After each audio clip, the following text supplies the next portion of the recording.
Now, this is our third time trying to get this started. And so what we're going to be doing is we're going to be looking at what appears to be the historic location for Edom.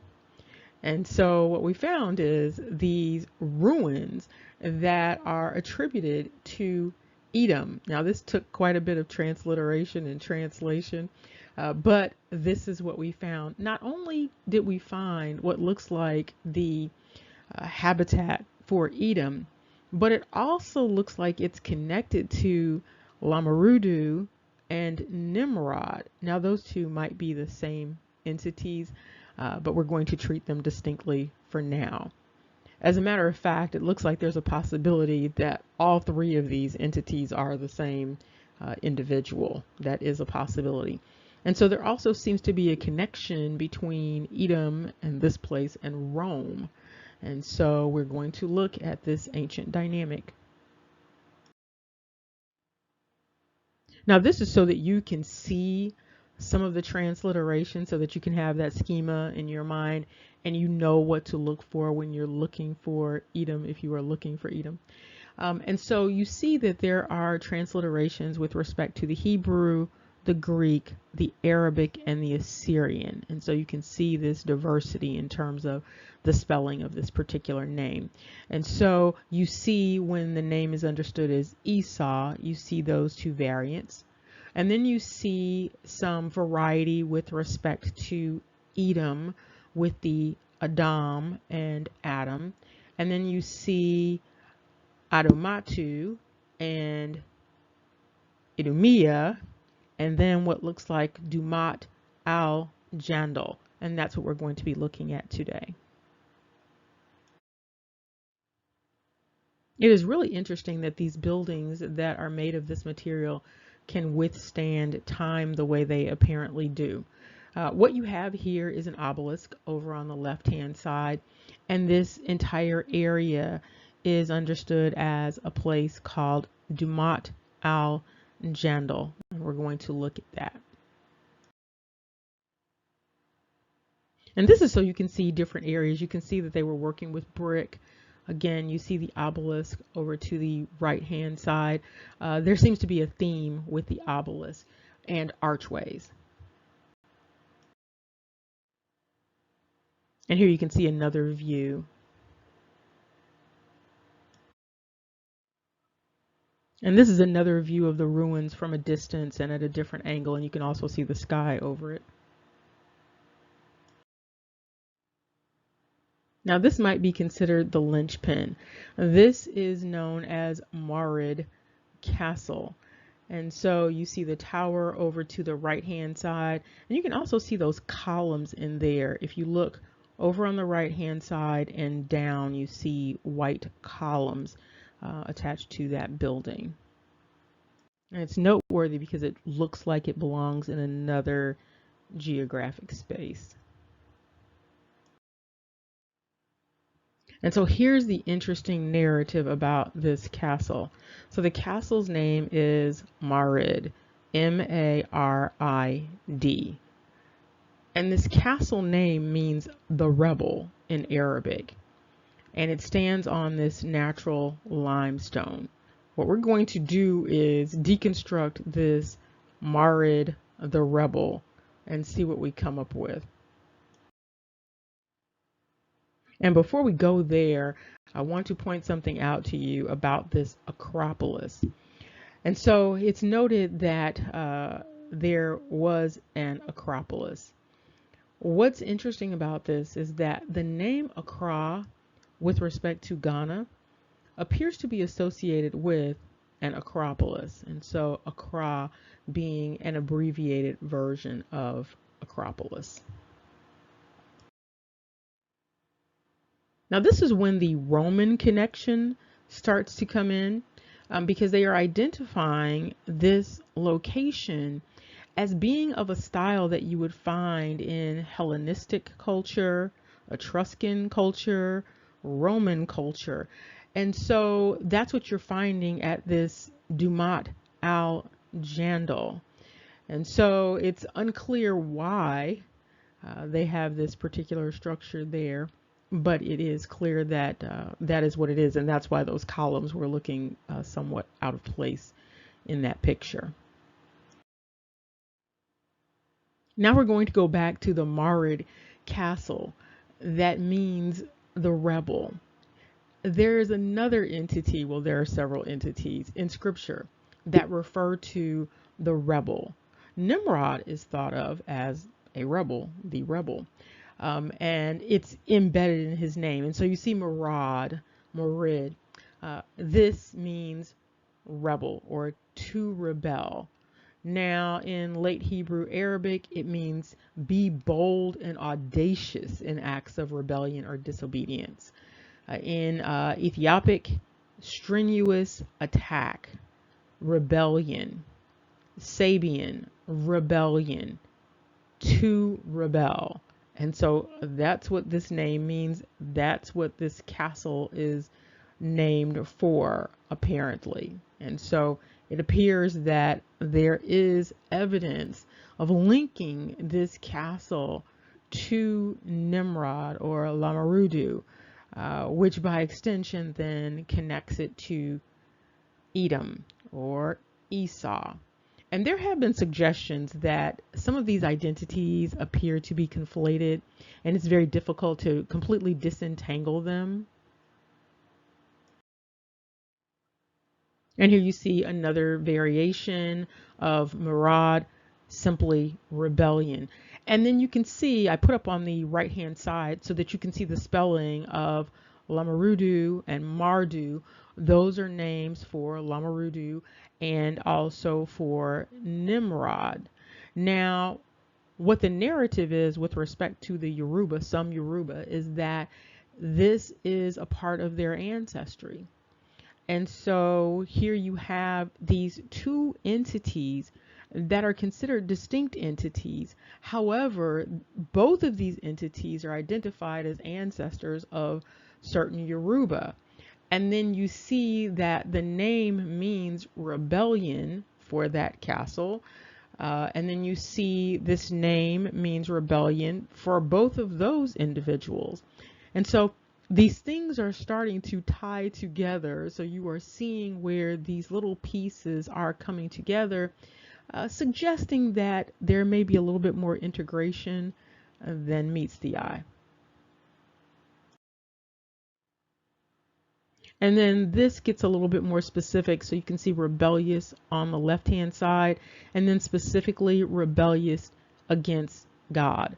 And so that's important to note because there are certain individuals in scripture that are identified as not simply rebellious, but rebellious with respect to God. And so there's a contentious relationship.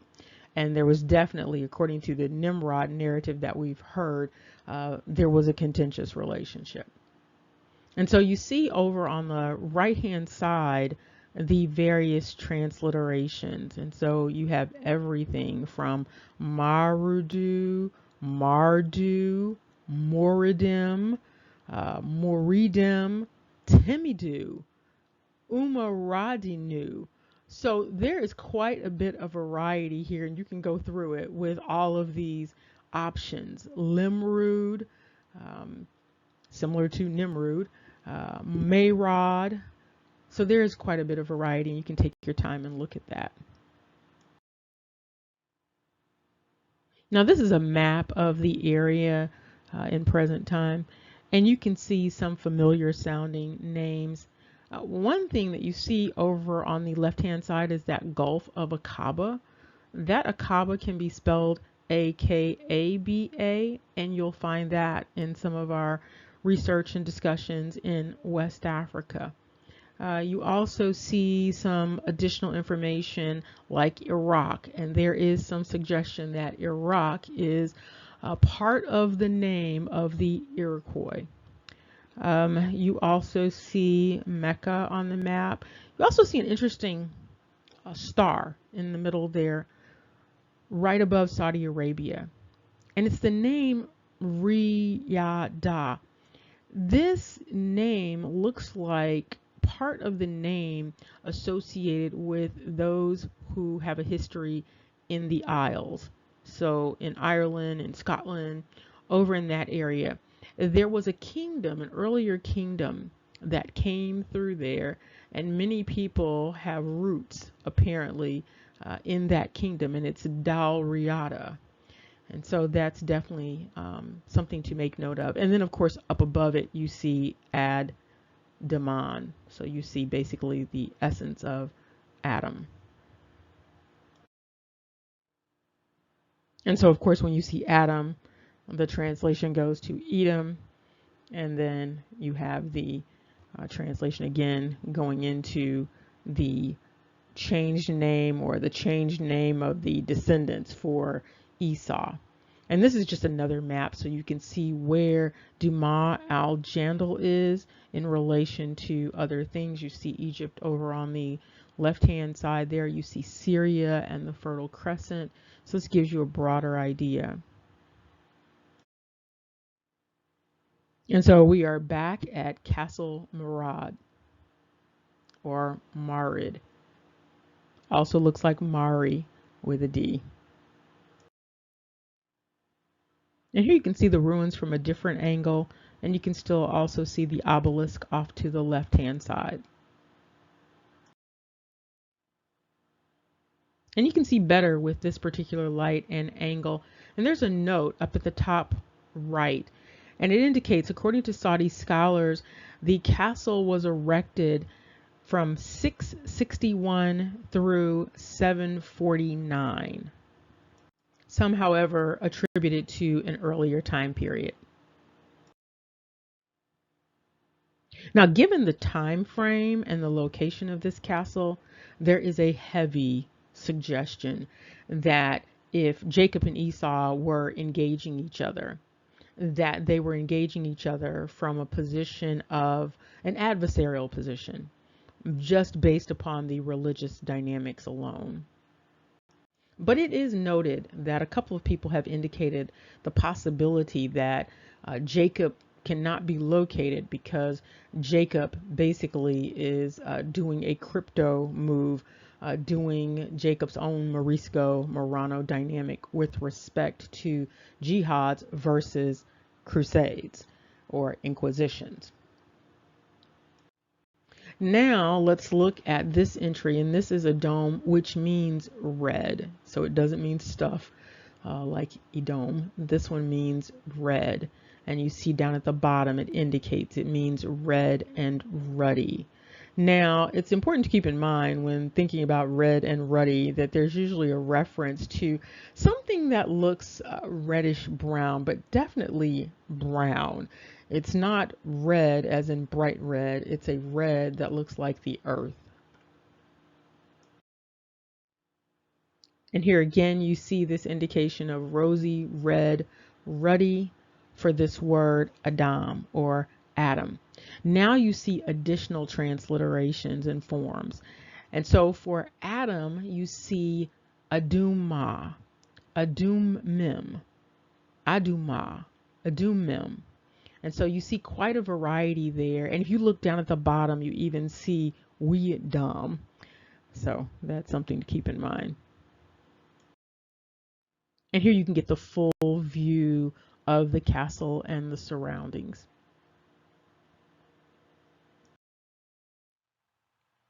And here you see this really interesting notation about Edom being this condiment and also being referred to as stuff. This is additional translation information, taking it from Edom back to Esau. But you also see a notation where there was a belief that Edom was the name of a god, was the name of a deity.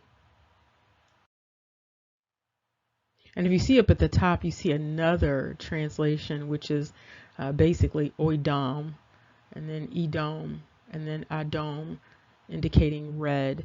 And you see down at the bottom additional translations. And again, these translations vary. You have everything from Uvidom to Vidom to Bidom, Edom. So there is quite a bit of diversity with respect to translating this particular word.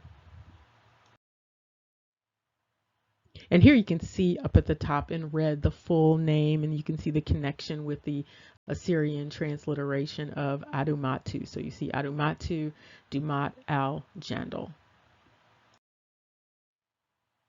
And this is additional information telling you about the oasis and also indicating that this location was popular as a port of call. And there's additional information here related to the Arabian Peninsula and also the trade routes from south and from the east and the west. So from the north and south and the east and the west. Now this is where it starts to talk about these mergers, these empires.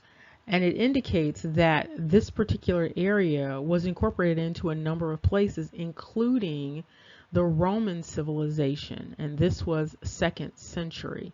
You also see information related to Arabia, and if you look down at the bottom, you see this name Domatha, which is the root of Dumathea, which is that Idumea. And so you see all of these connections along with the Dumat that might not be obvious at first glance. And hopefully you can read this. The writing is a bit smaller, but it also indicates in later Roman times the oasis was included in a trade circuit leading to the Byzantine Empire. You also see indications that there was significant commercial activity here during the 1st century of the Islamic era. And so then you also see this notation about the 7th century and some expeditions with respect to this particular location. Now this ties into the Yoruba because the Yoruba have indicated that this is where they came from. They've indicated that they've come from a number of places, but there's a bit more diversity under that Yoruba umbrella that might be accounting for all of these diverse narratives about origin. But this is definitely a part of the origin narrative. And it's also a part of the origin narrative for the entities known as the Moors. And so again, you have this joint narrative going on with respect to coming from this particular area and also being associated with the Prophet Muhammad. And so you have a number of dynamics going on in this particular area. Now, with respect to the Yoruba, the narrative is that they were either thrown out or they decided to leave based upon religious practices.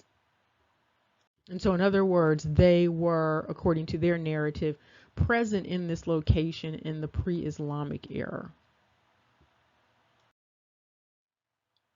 And they also indicate that this place was referred to in some Assyrian texts.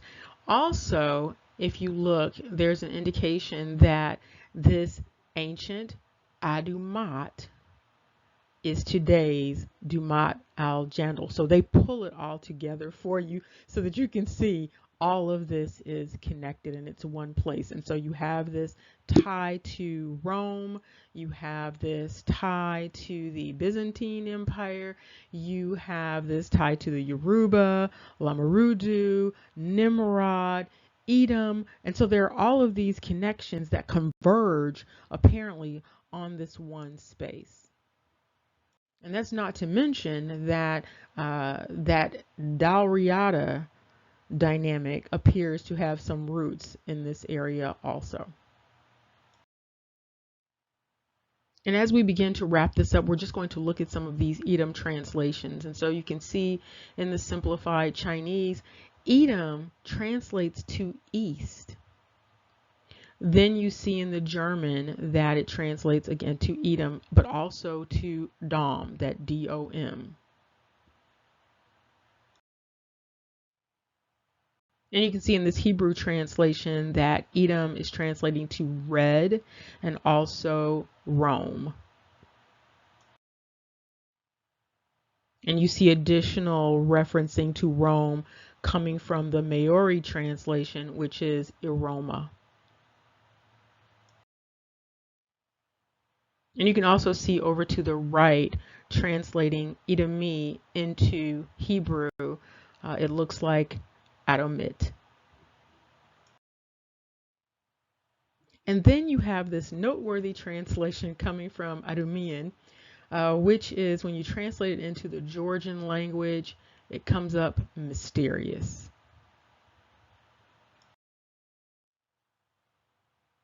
And so as we are further wrapping this up, you can see that there are a number of connections that have been made here.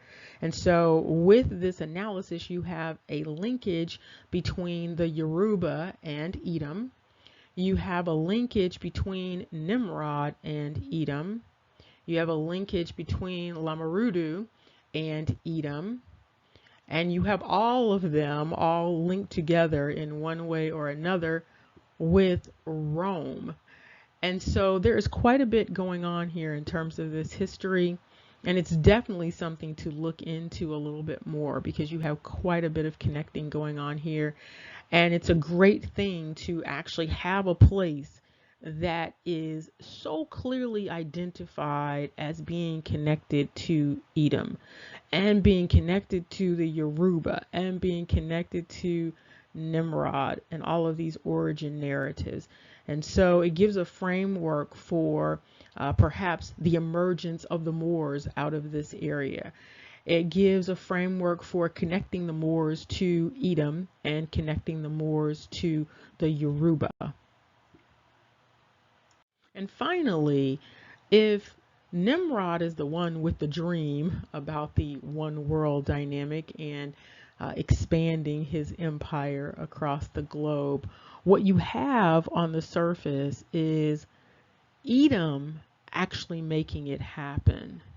And so whether that's Edom alone, Edom as Rome, Edom as Yoruba, Edom as Moor, you have Edom apparently pulling this stunt off.